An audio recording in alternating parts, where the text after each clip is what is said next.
नमस्कार। Paramount coaching में आपका स्वागत है। आज मैं आपके सामने लेकर आया हूँ फिज़िक्स का ऑब्जेक्टिव क्वेश्चन। क्योंकि बोर्ड एग्ज़ाम में 50% जो होता है वो ऑब्जेक्टिव होता है। 80 मार्क्स का क्वेश्चन एग्ज़ाम होता है, उसमें 40 मार्क्स ऑब्जेक्टिव क्वेश्चंस होते हैं। तो जो मैं पीछे पढ़ा चुका हूँ, साइंस में अभी तक फिज़िक्स और केमिस्ट्री के दो चैप्टर समाप्त कर चुका हूँ। तो मैं आज फिज़िक्स का ऑब्जेक्टिव क्वेश्चन लेकर आया हूँ 2 चैप्टर्स के। वो चैप्टर है प्रकाश का परावर्तन यानी रिफ्लेक्शन ऑफ लाइट, और प्रकाश का अपवर्तन यानी कि रिफ्रैक्शन ऑफ लाइट। तो मैं जितना इसमें ऑब्जेक्टिव आपको बताने वाला हूँ, एग्ज़ाम में आपको इस चैप्टर से उससे बाहर क्वेश्चन नहीं आ सकता है। क्योंकि ये मेरा अनुभव है और मैं इस बार भी यही चीज़ें दिया था 2020 के एग्ज़ाम में, जिसमें से मेरे नोट्स से ऑब्जेक्टिव क्वेश्चन में से 40 में 40 पूरा का पूरा उसी से आया था, और वही चीज़ें मैं आपको बताने जा रहा हूँ। तो चलिए स्टार्ट करते हैं।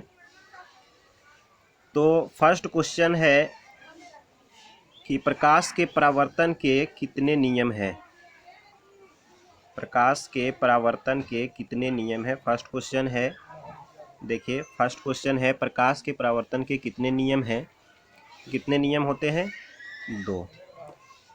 दूसरा है दाढ़ी बनाने में कौन सा दर्पण उपयुक्त होता है। दाढ़ी बनाने में कौन सा दर्पण उपयुक्त किया जाता है? अवतल दर्पण उपयोग करते हैं दाढ़ी बनाने में, क्योंकि अवतल दर्पण चूंकि बड़ा प्रतिबिंब बनाता है और इसीलिए स्पष्ट दिखाई देता है, इसलिए हम क्या करते हैं, अवतल दर्पण का प्रयोग करते हैं। चलिए दूसरा जो क्वेश्चन है, अगला क्वेश्चन तीसरा नंबर, किस दर्पण से बड़ा प्रतिबिंब बनता है। देखिए, बड़ा प्रतिबिंब जो है वो केवल और केवल अवतल दर्पण से बनता है। क्योंकि आप जानते हैं समतल दर्पण जो है वो, समतल दर्पण आपको क्या करता है, समतल दर्पण ये इसके सामने वस्तु जितना बड़ा होता है उतना सा बड़ा ही क्या करता है, वो प्रतिबिंब बनाता है। लेकिन उत्तल दर्पण जो है वो वस्तु से छोटा प्रतिबिंब हमेशा बनाता है। तो केवल अवतल दर्पण ही है, ये उत्तल दर्पण है। उत्तल दर्पण जो है वो केवल वस्तु से हमेशा क्या करता है, छोटा प्रतिबिंब बनाता है। और जो अवतल दर्पण ही है वो वस्तु से बड़ा और छोटा दोनों प्रतिबिंब बनाता है। तो क्वेश्चन यही है, किस दर्पण से बड़ा प्रतिबिंब बनता है। तो जो राइट आंसर है वो है क्या, अवतल दर्पण। चलिए नेक्स्ट क्वेश्चन चलते हैं, क्वेश्चन नंबर 4। क्वेश्चन नंबर 4 में है, गोलीय दर्पण की वक्रता त्रिज्या 20 सेंटीमीटर है, इसकी फोकस दूरी या फोकसांतर क्या है। तो देखिए, आप सभी को पता होगा कि वक्रता त्रिज्या जो होती है फोकस दूरी की दुगनी होती है। r बराबर 2f पढ़े होंगे, r बराबर 2f है ना। तो r बराबर 2f या f बराबर r/2। तो चूंकि गोलीय दर्पण की वक्रता त्रिज्या 20 सेंटीमीटर है तो फोकस दूरी पूछ रहा है, तो f बराबर क्या हो जाएगा, r/2 यानी r/2। तो r/2 अगर हो जाएगा तो r का मान तो 20 है, 20 और बटा 2 करेंगे तो कितना आ जाएगा, 10 सेंटीमीटर। चलिए अगला क्वेश्चन चलते हैं, क्वेश्चन नंबर 5। उस दर्पण का नाम बताएं जो बिंब का सीधा तथा आवर्धित प्रतिबिंब बना सके। देखिए, अभी बता चुके हैं कि उस दर्पण का नाम बताना है जो बिंब का सीधा तथा आवर्धित, मतलब सीधा बनाए, और आवर्धित का मतलब क्या होता है, आवर्धित का मतलब होता है कि बड़ा, यानी सीधा हो और वस्तु से बड़ा और आभासी प्रतिबिंब हो, उसको आवर्धित कहते हैं। तो वो एक ही दर्पण होता है, अवतल दर्पण। ये अवतल दर्पण क्या होता है, जो अवतल दर्पण है वो क्या करता है कि अवतल दर्पण का जो छठा स्थिति होता है, ये यहाँ पे मुख्य फोकस है ये, और ये ध्रुव होता है। इसके बीच में जब कोई वस्तु हम रखते हैं तो यहाँ से जो प्रतिबिंब ऐसा बनता है, इस तरफ पीछे की ओर बढ़ाने पर, है ना, पीछे की ओर इस तरफ बढ़ाने पर बनता है। यहाँ से कोई किरण आ रहा है और सॉरी, ये जैसे अवतल दर्पण है, ये जैसे अवतल दर्पण है, इसके इस तरफ क्या होता है, पेंट किया हुआ होता है। ये प्रधान अक्ष है इसका, यहाँ पे मुख्य फोकस है, और यहाँ कोई वस्तु रखी है, अब यहाँ से कोई किरण ऐसे जाता है और आता है, मुख्य फोकस से होकर जाता है। दूसरा किरण ये मान ले इसका वक्रता केंद्र है, यहाँ से जाता है और ये वक्रता केंद्र सीधे निकल जाता है, तो इसको क्या होता है, पीछे बढ़ाने पर मिलता है। अब पीछे बढ़ाने पर जब मिलता है तो ये प्रतिबिंब जो होता है आभासी और आवर्धित होता है। तो इसीलिए कहा जा रहा है, यही कहा जा रहा है कि उस दर्पण का नाम बताए जो बीम का सीधा तथा आवर्धित प्रतिबिंब बना सके। देख रहे हैं ये वस्तु सीधा है, ये यहाँ पे वस्तु है और इसका ठीक प्रतिबिंब भी क्या बन रहा है, सीधा और आवर्धित यानी कि बड़ा बन रहा है। तो जो राइट आंसर हो जाएगा वो हो जाएगा अवतल दर्पण। चलिए नेक्स्ट क्वेश्चन चलते हैं। छठा क्वेश्चन है, गोलीय दर्पण की फोकसांतर एवं वक्रता त्रिज्या में क्या संबंध होता है। देखिए गोलीय दर्पण और फोकसांतर यानी फोकस दूरी में संबंध जो होता है वो होता है F बराबर 2R या R बराबर 2/F। F बराबर R/2 या R बराबर क्या करेंगे, ये 2 इधर मल्टीप्लाई हो जाएगा तो R बराबर क्या हो जाएगा 2F या F बराबर R/2। सॉरी F बराबर R/2 यहाँ पे गलत लिखा गया है, चलिए यहाँ पे मिस है, इसको सुधार लेंगे। R बराबर 2F या F बराबर R/2 होता है। ठीक है, चलिए नेक्स्ट क्वेश्चन चलते हैं। 7 में है क्वेश्चन नंबर 7, किसी बिंब का अवतल दर्पण द्वारा बना प्रतिबिंब, किसी बिंब का अवतल दर्पण द्वारा बना प्रतिबिंब आभासी, सीधा तथा बिंब से बड़ा पाया गया। वस्तु की स्थिति कहाँ है। देखिए अवतल दर्पण में अभी तो बताए थे वस्तु की स्थिति कहाँ होता है, बिंब से आभासी और सीधा कहाँ प्रतिबिंब बनता है, अवतल दर्पण में छठा स्थिति होता है। यहाँ पे अगर वस्तु है ये, यही तो स्थिति होता है जहाँ पे क्या होता है, इस तरह से प्रतिबिंब बनता है पीछे बढ़ाने पे, अभी बनाए थे इधर। तो ये जो स्थिति है वो कहाँ है, मुख्य फोकस और दर्पण के ये ध्रुव के बीच में। ठीक है, चलिए आगे चलते हैं। किस दर्पण का उपयोग साइड मिरर के रूप में होता है। देखिए किस दर्पण के रूप का उपयोग साइड मिरर के रूप में होता है, ये 8 नंबर क्वेश्चन है।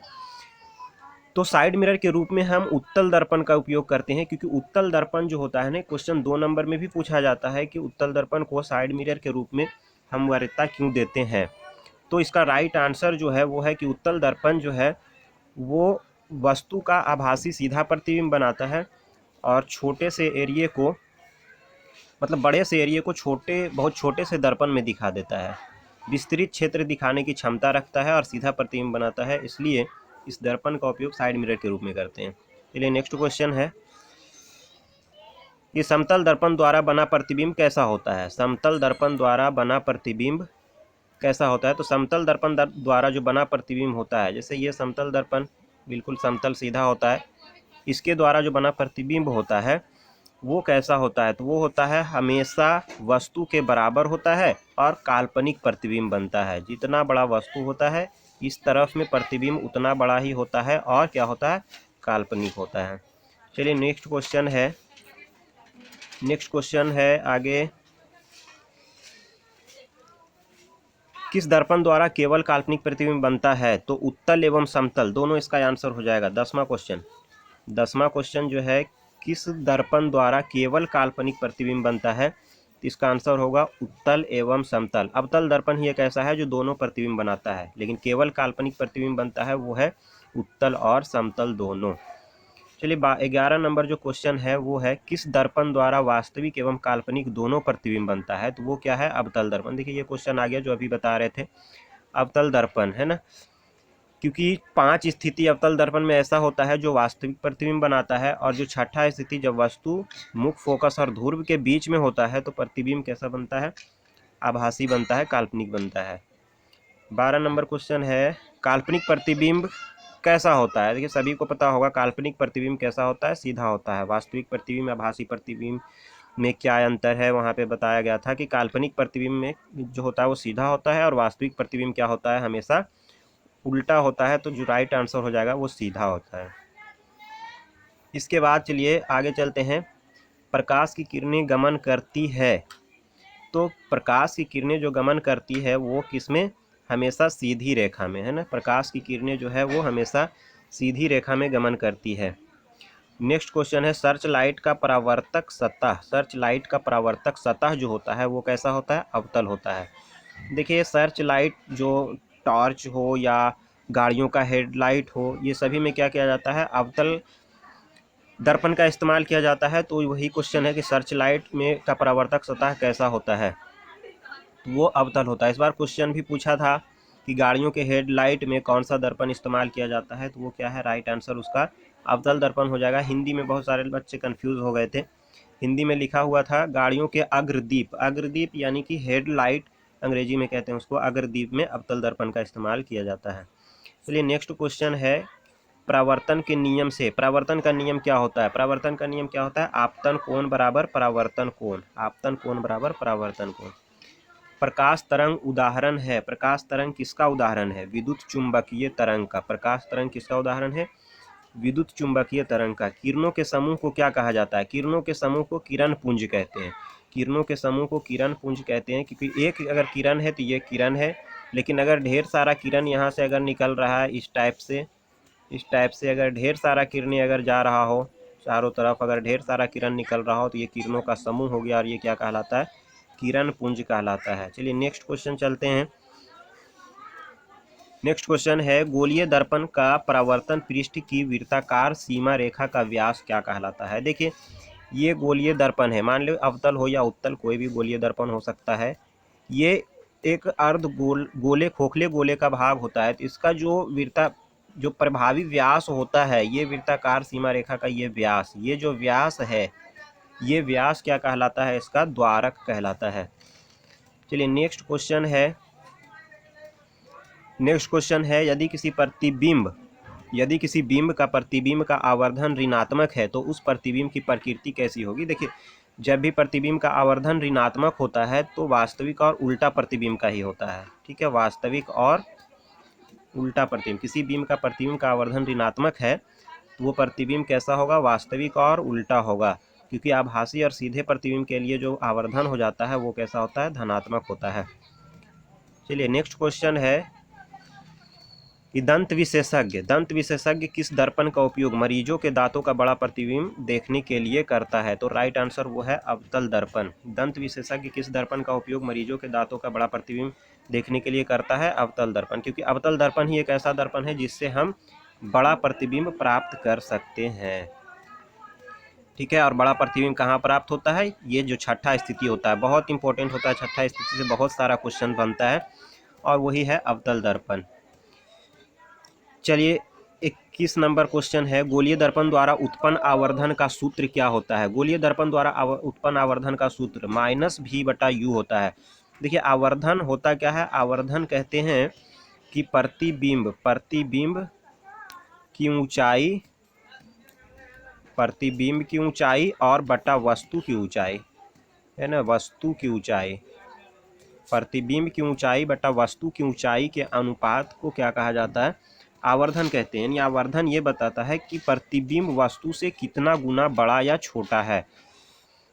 और इसी से हम जब थ्योरी बता रहे थे तो वहाँ पे हम आपको दोनों को प्रूफ भी किए थे कि H2/H1, यानी प्रतिबिंब अगर H2 है, वस्तु अगर H1 है, प्रतिबिंब H2 है और वस्तु क्या है, H1 है, H1 की ऊंचाई की वस्तु है, तो H2/H1 बराबर हम इसको प्रूफ किए थे क्या, -v/u। तो जो राइट आंसर होगा उसका क्या हो जाएगा, -v/u। नेक्स्ट क्वेश्चन है, किसी अवतल दर्पण की फोकस दूरी होती है, किसी अवतल दर्पण की फोकस दूरी कैसा होता है, हमेशा ऋणात्मक होता है अवतल दर्पण की फोकस दूरी। अब अवतल दर्पण की फोकस दूरी ऋणात्मक क्यों होता है, अब इस चीज़ को देखें। चलिए अवतल दर्पण की फोकस दूरी जो है वो, एक मिनट,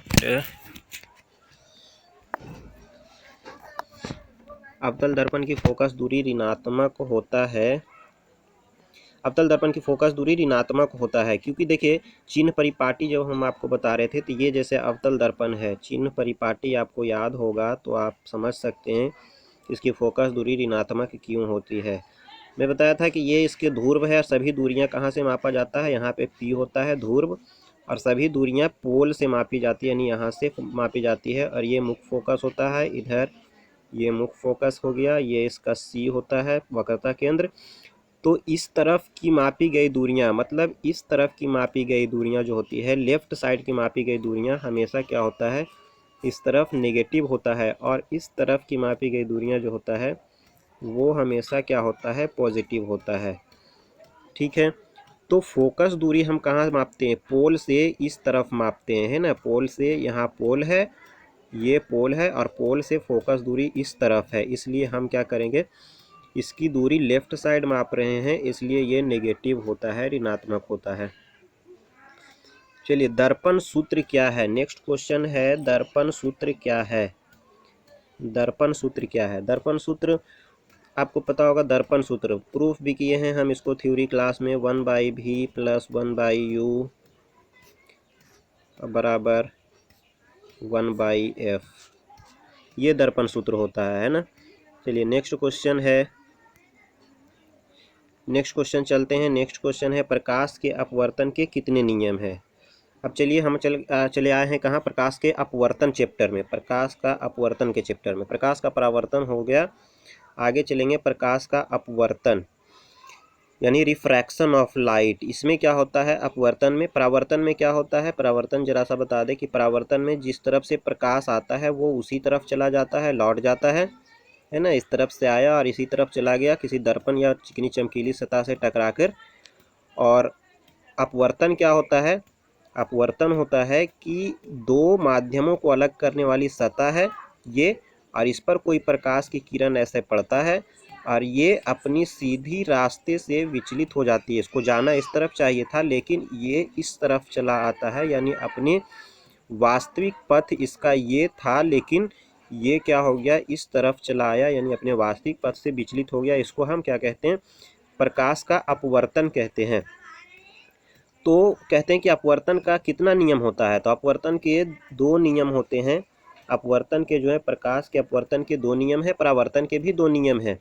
अपवर्तन का दो नियम क्या है? अपवर्तन के दो नियम है कि किसी एक माध्यम से दूसरे माध्यम में जब प्रकाश किरण प्रवेश करती है तो वो क्या होता है उसमें, जब जैसे यहाँ से एक माध्यम, दो माध्यम है, ये दो माध्यम को अलग करने वाली सतह है AB, ठीक है, ये AB सतह है दो माध्यम को अलग करने वाली, और ये आपतित किरण है, आने वाली किरण।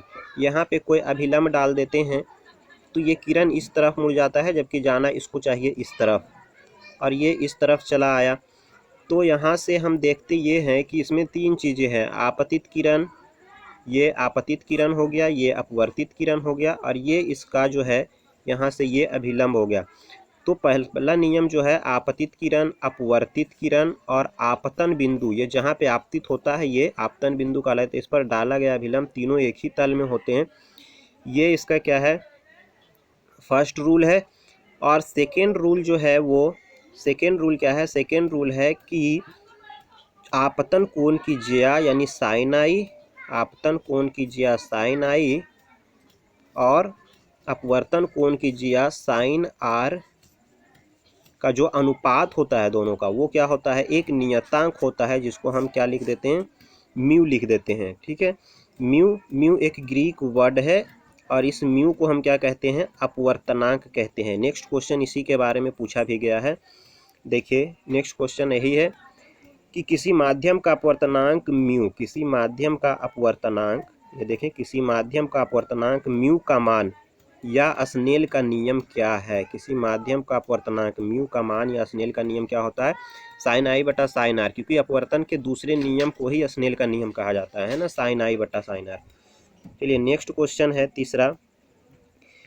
तीसरा क्वेश्चन है, टू डायोप्टर क्षमता वाले लेंस की फोकस दूरी कितनी होगी? टू डायोप्टर, देखिए हम इसको कैसे निकालते हैं, हमको क्या पता होता है, दिया क्या है? टू डायोप्टर क्षमता, यानी कि हमें P का वैल्यू दिया है, P बराबर दिया है टू डायोप्टर, ठीक है। P तो F बराबर हम क्या लिखते हैं? P बराबर होता है 1/f, तो F बराबर क्या हो जाएगा? 1/P, तो 1/2 हो जाएगा, यानी P का मान 2 दिया है। अब ये जो आता है ना, ये 1/2, ये 1/2 जो आया है वो फोकस दूरी निकल कर के आया है मीटर में, तो हमें सेंटीमीटर में चेंज करने के लिए हम 100 से अगर इसको मल्टीप्लाई कर दें तो ये क्या हो जाएगा? 2 से 100 कट जाएगा 50 बार में, यानी जो राइट आंसर हो जाएगा वो क्या हो जाएगा? 50 सेंटीमीटर, आप देख सकते हैं, ठीक है। नेक्स्ट क्वेश्चन चलते हैं। नेक्स्ट क्वेश्चन है, पदार्थ के पदार्थ जो लेंस बनाने के लिए प्रयुक्त नहीं होता है वो क्या है? मिट्टी। देखिए ये एनसीईआरटी का क्वेश्चन है। इसमें जो मिलेगा आपको ऑब्जेक्टिव क्वेश्चन में आपको 3-4 ऑप्शन मिलेंगे, मिट्टी, पानी, प्लास्टिक, इस तरह का, कांच, इस तरह का 3-4 ऑप्शन मिलेंगे। उसमें मिट्टी भी ऑप्शन होगा, तो जो राइट आंसर होगा वो मिट्टी जो है लेंस बनाने में प्रयुक्त नहीं किया जाता है। चलिए नेक्स्ट क्वेश्चन देखते हैं। नेक्स्ट क्वेश्चन है, किसी बिंब का वास्तविक प्रतिबिंब समान आकार का प्राप्त करने हेतु बिंब के उत्तल लेंस के सामने कहाँ रखेंगे? किसी बिंब का वास्तविक प्रतिबिंब, देखिए उत्तल लेंस के सामने, लेंस कैसा है? उत्तल है। उत्तल लेंस ये होता है, उत्तल लेंस है ना, किनारे में पतला होता है, बीच में मोटा होता है। उत्तल लेंस किसी बिंब का वास्तविक प्रतिबिंब समान आकार का प्राप्त करने के लिए, अब हमको समान आकार का वास्तविक प्रतिबिंब प्राप्त करना है, ये इसका प्रधान अक्ष है और हमको समान आकार का प्रतिबिंब प्राप्त करना है। तो हम क्या करते हैं ना, ये 2f1 होता है, f1, और इधर इसका क्या होता है? 2f2 होता है। 2f2 यानी फोकस दूरी का दुगना दूरी। यहाँ मान ले f1 होगा, सॉरी f2 होगा, और यहाँ क्या होगा? f1 होगा। तो हम जब 2f1 पर वस्तु को रखते हैं तो हम किरण आरेख जैसे खींचते हैं ऐसे, तो ये फोकस होकर जाता है, और दूसरा किरण प्रकाशिक केंद्र से खींचते हैं और ये यहाँ पर आके कटता है, और वस्तु का जो प्रतिबिंब होता है वो क्या होता है? दोनों बराबर होता है। यानी जो वस्तु जितना बड़ा होता है उतना बड़ा ही क्या होता है? यहाँ का प्रतिबिंब होता है, और वास्तविक उल्टा होता है। ठीक है, तो हम जो राइट आंसर हो जाएगा वो क्या कह सकते हैं? वक्रता केंद्र पर, वक्रता, जो राइट आंसर इसका हो जाएगा वक्रता केंद्र पर अथवा 2f1 पर। एक ही बात है, वक्रता केंद्र कहें या 2f1 कहें, क्योंकि वक्रता केंद्र जो होता है f1 की दुगनी दूरी पर होता है ना। चलिए नेक्स्ट क्वेश्चन जो है वो है 6 क्वेश्चन, 2 मीटर फोकस दूरी वाले उत्तल लेंस की क्षमता क्या होगी? अब देखिए फोकस दूरी कितना दे दिया है? फोकस दूरी दे दिया है 2 मीटर, फोकस दूरी दे दिया है 2 मीटर, और इसकी क्षमता पावर पूछ रहा है क्या हो जाएगा? तो P बराबर होता क्या है? 1/f। ध्यान रहे 1/f हम ये तभी फार्मूला लगा सकते हैं डायरेक्टली जब ये फोकस दूरी मीटर में हो, और यहाँ पे पहले से मीटर में दे रखा है, तो हम 1/f करेंगे, यानी कि 1/f का वैल्यू कितना हो गया? 2। तो 2 से 1 में भाग देंगे तो कितना आ जाएगा? 0.5 डायोप्टर है ना। तो जो राइट आंसर हो जाएगा वो हो जाएगा 0.5 डायोप्टर। चलिए नेक्स्ट क्वेश्चन की तरफ चलते हैं। जो नेक्स्ट क्वेश्चन है 7 नंबर, वो है निर्गत किरण एवं अभिलंब के बीच के कोण को क्या कहते हैं? जो निर्गत किरण और अभिलंब के बीच का कोण है वो निर्गत कोण कहलाता है। जैसे माने ये कांच की सिल्ली होती है, यहाँ से प्रकाश किरण आ रहा होता है, यहाँ अपवर्तन होता है, फिर यहाँ अपवर्तन होता है, तो ये जो किरण होता है वो निर्गत किरण कहलाता है। और ये निर्गत किरण, जबकि इसकी वास्तविक पथ क्या है? ये इसकी वास्तविक पथ था, इसको किरण को इधर जाना चाहिए था, जबकि ये यहाँ मुड़ा और फिर यहाँ अपवर्तन हुआ, तो इसके बीच में ये जो बनता है इसको पार्श्विक विस्थापन कहा जाता है। ये निर्गत किरण और ये जो अभिलंब का कोण है, ये जो कोण कहलाता है ना, ये निर्गत कोण कहलाता है। ठीक है, चलिए नेक्स्ट क्वेश्चन है, सरल सूक्ष्मदर्शी में किस लेंस का प्रयोग होता है? सरल सूक्ष्मदर्शी में किस लेंस का प्रयोग किया जाता है? तो राइट आंसर है उत्तल लेंस। देखिए क्यों ऐसा होता है? सरल सूक्ष्मदर्शी में उत्तल लेंस का ही हम प्रयोग क्यों करते हैं? क्योंकि उत्तल लेंस जो है वो वस्तु का बड़ा प्रतिबिंब बनाकर हमें देता है, और कहाँ पर? छठी स्थिति, जहाँ पे वस्तु का बड़ा प्रतिबिंब और आभासी सीधा प्रतिबिंब भी बनता है। ये अवतल दर्पण का ठीक उल्टा है। अवतल दर्पण और उत्तल लेंस ये दोनों बिल्कुल एक जैसा होता है, एक जैसा व्यवहार करता है। बहुत सारे रूल्स अवतल दर्पण और उत्तल लेंस के मिलते जुलते हैं। तो सरल सूक्ष्मदर्शी में हम किसका इस्तेमाल कर देते हैं? उत्तल लेंस का। कारण क्या है? कारण यह है कि ये वस्तु का बड़ा और सीधा प्रतिबिंब दिखा देता है।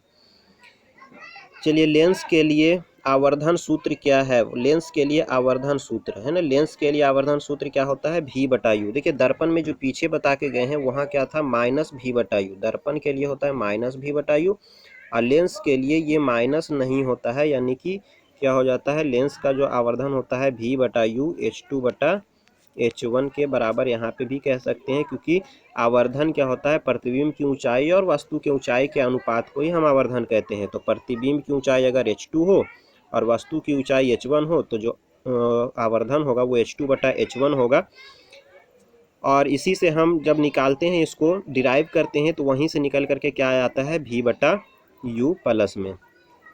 और ये दोनों, ये जो v बटा यू है, अवतल लेंस हो या उत्तल लेंस हो, दोनों के लिए काम करता है। चलिए नेक्स्ट क्वेश्चन की तरफ चलते हैं। नेक्स्ट क्वेश्चन है, लेंस की क्षमता का एसआई मात्रक क्या होता है? लेंस की क्षमता का एसआई मात्रक डायोप्टर होता है। लेंस की क्षमता का एसआई मात्रक, देखिए लेंस की क्षमता दो तरह से यहाँ से क्वेश्चन हो सकता है। लेंस की क्षमता का एसआई मात्रक पर मीटर होता है। मेन रूप से एसआई मात्रक इसका होता क्या है, पर मीटर होता है, मीटर इनवर्स। क्योंकि P बराबर होता क्या है, फार्मूला होता है P बराबर 1/f। P बराबर होता है 1/f, और फोकस दूरी यहाँ मीटर में होता है, तो 1/मीटर, मतलब कि मीटर इनवर्स कह सकते हैं इसको, ये होता है। और इसी मीटर इनवर्स को क्या कह दिया जाता है, डायोप्टर कह दिया जाता है। ठीक है, चलिए नेक्स्ट क्वेश्चन है, एक उत्तल लेंस होता है। एक उत्तल लेंस कैसा होता है कि एक उत्तल लेंस, देखिए ये होता है उत्तल लेंस। चलिए हम आपको दिखाते हैं, ये होता है उत्तल लेंस, है ना। ये उत्तल लेंस होता है, तो आप देखेंगे किनारे में पतला है दोनों तरफ, और बीच का भाग ये आपको मोटा दिखाई दे रहा होगा, है ना। यहाँ से आप देखें तो इतना मोटा है, और यहाँ पे क्या है, इधर पतला है। तो किनारों की अपेक्षा बीच में जो होता है वो क्या होता है, मोटा होता है। चलिए नेक्स्ट क्वेश्चन की तरफ हम चलते हैं। नेक्स्ट क्वेश्चन है, किस लेंस को अभिसारी लेंस कहते हैं? किस लेंस को अभिसारी लेंस कहते हैं? उत्तल लेंस, इसका राइट आंसर है उत्तल लेंस। किस लेंस को अभिसारी, देखिए अभिसारी लेंस क्यों कहा जाता है इसको? अभिसारी लेंस हम इसलिए कहते हैं क्योंकि क्वेश्चन आता है एग्जाम में, अभिसारी लेंस क्यों कहा जाता है, उत्तल लेंस को अभिसारी लेंस क्यों कहते हैं? क्योंकि ये प्रकाश किरणों को जो है एक जगह पे, ये आने वाली प्रकाश किरण है, ये आने वाली प्रकाश किरणों को एक जगह पर अभिसरित कर देती है। अभिसरित यानी कि मोड़ देती है, और इसीलिए हम इसको क्या कहते हैं, अभिसारी लेंस कहते हैं। ये प्रकाश किरणों को झुका देती है, एक जगह पर जमा कर देती है, आप देख रहे हैं इस प्रकार से, और इसीलिए इस लेंस को अभिसारी लेंस कहा जाता है। इसका ठीक ऑपोजिट अवतल लेंस में होता है। अवतल लेंस में ठीक इसका ऑपोजिट होता है, ये अवतल लेंस है। और हो सकता है ये भी पूछ सकता है कि अवतल लेंस को अपसारी लेंस क्यों कहा जाता है? तो इसको अपसारी लेंस इसलिए कहते हैं क्योंकि इसके प्रधान अक्ष के समांतर आने वाली जो किरण होता है उसको वो क्या करता है, अवतल लेंस फैला देता है, मुड़ने के बजाय ये और भी फैला देता है, इसीलिए इसको क्या कहा जाता है, यानी कि अपसरित कर देता है, इसलिए अपसारी लेंस कहते हैं इसको। अवतल लेंस को अपसारी लेंस कहा जाता है। नेक्स्ट क्वेश्चन है 14 नंबर क्वेश्चन, कौन से लेंस में वास्तविक तथा आभासी दोनों प्रतिबिंब बनता है? देखिए कौन सा लेंस है जो इसमें आभासी और वास्तविक दोनों प्रतिबिंब बन सकता है? तो वो है उत्तल लेंस। देखिए दर्पण अगर पूछे तो अवतल दर्पण, और लेंस अगर पूछे तो उत्तल लेंस। उत्तल लेंस में आभासी और वास्तविक दोनों प्रतिबिंब बनता है। आप जानते हैं यहाँ फोकस होता है, और इस तरफ जो भी बनता है सभी वास्तविक बनता है, लेकिन मुख्य फोकस और इसके प्रकाशीय केंद्र के बीच जब हम वस्तु रखते हैं तो यहाँ से आभासी प्रतिबिंब प्राप्त होता है। ये प्रकाशिक केंद्र से ऐसा जाता है, और इसको पीछे बढ़ाने पर इधर किरण मिलता है। यहाँ पे हम देखते हैं ये आभासी और सीधा प्रतिबिंब उत्तल लेंस द्वारा बनता है। तो मतलब इधर वास्तविक बनता है और एक स्थिति है जहाँ आभासी बनता है, तो हम कह सकते हैं आभासी और वास्तविक दोनों प्रतिबिंब बनता है उत्तल लेंस द्वारा। ठीक है, नेक्स्ट क्वेश्चन है 15 नंबर क्वेश्चन, एक लेंस की क्षमता +5 डायोप्टर है, यह किस प्रकार का लेंस है? एक लेंस की क्षमता +5 डायोप्टर है ना, देख रहे हैं प्लस, ये साइन मायने रख रहा है, और कुछ नहीं करना है, खाली लेंस की प्रकृति बताना है कि लेंस की क्षमता अगर +5 डायोप्टर है, यह किस प्रकार का लेंस है? तो प्लस साइन दर्शाता है कि यह लेंस जो होगा वो उत्तल लेंस होगा। प्लस क्षमता वाला होता है उत्तल लेंस, क्योंकि इसकी फोकस दूरी धनात्मक होती है, और फोकस दूरी जब धनात्मक होगा तो जाहिर सी बात है कि उसका क्षमता भी धनात्मक होगा। तो फोकस दूरी धनात्मक, इसलिए इसकी क्षमता धनात्मक है। फोकस दूरी धनात्मक, साइन जो है, चिन्ह परिपाटी, ये सब साइन सेगमेंट पे डिपेंड कर रहा है। ये इसकी फोकस दूरी, ये उत्तल लेंस है, इसकी फोकस दूरी इस तरफ होती है यहाँ पे, ये वाला, और इसीलिए इस तरफ की मापी गई दूरियां क्या होता है, धनात्मक होता है। तो फोकस दूरी धनात्मक, और इसलिए इसकी क्षमता भी धनात्मक होता है। नेक्स्ट क्वेश्चन देखते हैं, 16 नंबर क्वेश्चन है, किसी उत्तल लेंस द्वारा वस्तु का आभासी एवं आवर्धित प्रतिबिंब बनाने हेतु वस्तु की स्थिति कहाँ होनी चाहिए?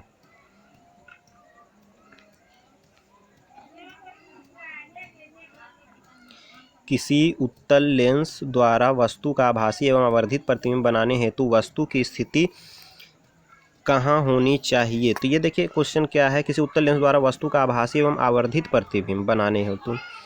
अब आवर्धित समझ रहे, मतलब बड़ा और सीधा होना चाहिए किसी उत्तल लेंस द्वारा। तो वस्तु यही छठा स्थिति होता है।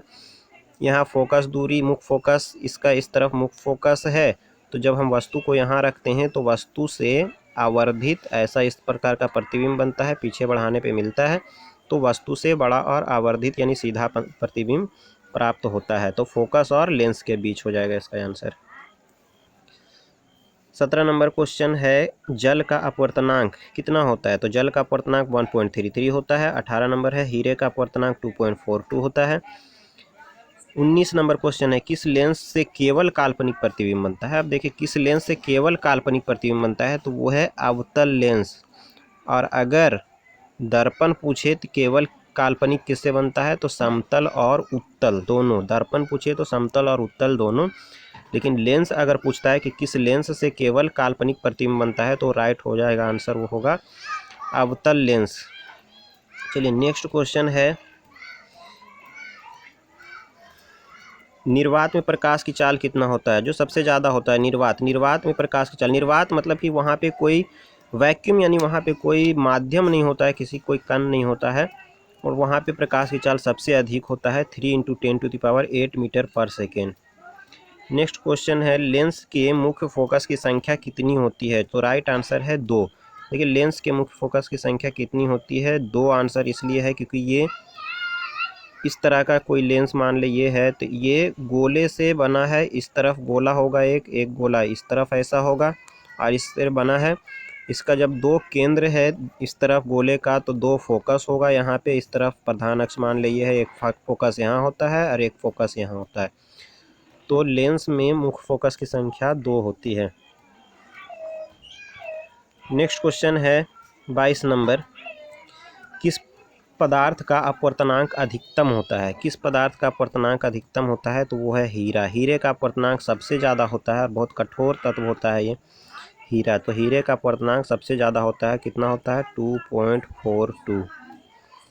चलिए नेक्स्ट क्वेश्चन है कि एक अवतल लेंस की क्षमता क्या होता है। एक अवतल लेंस देखिए, अवतल लेंस में होता क्या है कि अवतल लेंस की फोकस दूरी ही ऋणात्मक होती है। ये इधर से आने वाली प्रकाश किरण, मान ले इधर से प्रकाश किरण आ रहा है, ये प्रधान अक्ष है इसका, ये प्रकाश किरणें हैं आने वाली, तो इसको पीछे बढ़ाने पर इस तरफ मिलता हुआ प्रतीत होता है ना। तो ये प्रतीत होना कि मतलब आभासी फोकस होता है इसका, और ये मुख्य फोकस होता है यहाँ पे, ये वाला जो मैं यहाँ पे हाईलाइट कर रहा हूँ, ये वाला। तो इस तरफ की मापी गई दूरियाँ नेगेटिव होता है। तो जब फोकस नेगेटिव होता है और इसलिए क्षमता नेगेटिव होता है। चलिए नेक्स्ट क्वेश्चन 24 नंबर, प्रकाश के अपवर्तन का कारण क्या है। प्रकाश के अपवर्तन का कारण है विभिन्न माध्यमों में प्रकाश की चाल में परिवर्तन। देखिए अलग अलग माध्यम में प्रकाश की चाल भिन्न भिन्न होता है। जैसे निर्वात में प्रकाश की चाल 3 × 10⁸ मीटर पर सेकेंड। फिर इसी तरह से देखते हैं क्या कि जल में कितना होता है 2.5 × 10⁸ है ना। फिर कांच में इस तरह से, मतलब अलग अलग माध्यम में प्रकाश की चाल अगर अलग अलग होता है, इसलिए प्रकाश के अपवर्तन होता है। प्रकाश का अपवर्तन इसी कारण से होता है। चलिए नेक्स्ट क्वेश्चन है 25 नंबर, लेंस सूत्र क्या है। लेंस सूत्र सबको पता होगा, दर्पण के लिए सिर्फ यहाँ बीच में प्लस होता है और लेंस में माइनस हो जाता है। दर्पण ये लेंस सूत्र होता है 1/v - 1/u = 1/f, और ये होता है। लेकिन वहीं यहाँ पे दर्पण में हम देख रहे थे तो ये बीच में क्या हो जाता है, यहाँ पे प्लस हो जाता है। नेक्स्ट क्वेश्चन है 26 नंबर, किसी पारदर्शी माध्यम में रखे आयताकार कांच की सिल्ली से होकर गुजरने वाली प्रकाश किरण उत्पन्न करती है। किसी पारदर्शी माध्यम है ना, किसी पारदर्शी माध्यम में रखे आयताकार कांच की सिल्ली, ये आयताकार कांच की सिल्ली है, इससे गुजरने वाली प्रकाश किरण, यहाँ अपवर्तन होगा फिर अपवर्तन होगा, और इसका वास्तविक पथ ये होता है। इसकी वास्तविक पथ ये होता है। तो जो क्या उत्पन्न करता है, ये उत्पन्न करता है पार्श्विक विस्थापन। ये जो वास्तविक पथ और निर्गत किरण, ये निर्गत किरण है और ये इसका वास्तविक पथ है। इसके बीच जो ये मान लेते हैं L, और ये इसके बीच का जो दूरी होता है वो क्या कहलाता है, पार्श्विक विस्थापन कहलाता है। तो ये पार्श्विक विस्थापन उत्पन्न करती है। चलिए नेक्स्ट क्वेश्चन है और लास्ट क्वेश्चन है 27 नंबर कि समान फोकस दूरी के अवतल और उत्तल लेंस, समान फोकस दूरी के अवतल और उत्तल लेंस को संपर्क में रखा गया है, तो यह संयुक्त लेंस कैसा कार्य करेगा। तो ये कांच की सिल्ली की तरह कार्य करेगा। क्यों? क्योंकि ये अवतल लेंस एक नेगेटिव फोकस दूरी वाला और एक पॉजिटिव फोकस दूरी वाला, ये दोनों को जब सटा कर रखेंगे तो ये दोनों को फोकस दूरी जो होगा वो अनंत पर हो जाएगा और ये क्या करेगा, एक समान कांच की पट्टी की तरह काम करेगा, एक समान कांच की सिल्ली के जैसा व्यवहार करेगा। तो चलिए इतना ही क्वेश्चन था इसमें। इसके बाद यानी कि प्रकाश का परावर्तन और अपवर्तन चैप्टर से इतने ऑब्जेक्टिव क्वेश्चंस अगर आप याद कर लेते हैं तो इसके बाद आपको ऑब्जेक्टिव में इन 2 चैप्टर से प्रॉब्लम नहीं होगा। इसके बाद नेक्स्ट वीडियो में मैं केमिस्ट्री का जो 2 चैप्टर थ्योरी पढ़ा चुका हूँ, रासायनिक अभिक्रियाएं एवं समीकरण और अम्ल क्षार तथा लवण, ये दोनों चैप्टर के ऑब्जेक्टिव इसके नेक्स्ट वीडियो में आ जाएगा और आप सभी इसे याद कर जाए, एग्ज़ाम के लिए बहुत इम्पॉर्टेंट है। और मैं आपको गारंटी देता हूँ कि इससे बाहर क्वेश्चन एग्ज़ाम में नहीं आएगा, ये आप लिख लीजिए। क्योंकि इस बार भी मैं जो दिया था उससे 40 में से 40 ऑब्जेक्टिव मेरे नोट से ही था, 40 में से 40 पूरा का पूरा। इसलिए आप सभी इसको ज़रूर याद कर लीजिए। बाकी आपको ये वीडियो अच्छा लगा है तो चैनल को सब्सक्राइब कीजिए, लाइक कीजिए, शेयर कीजिए। थैंक यू, धन्यवाद।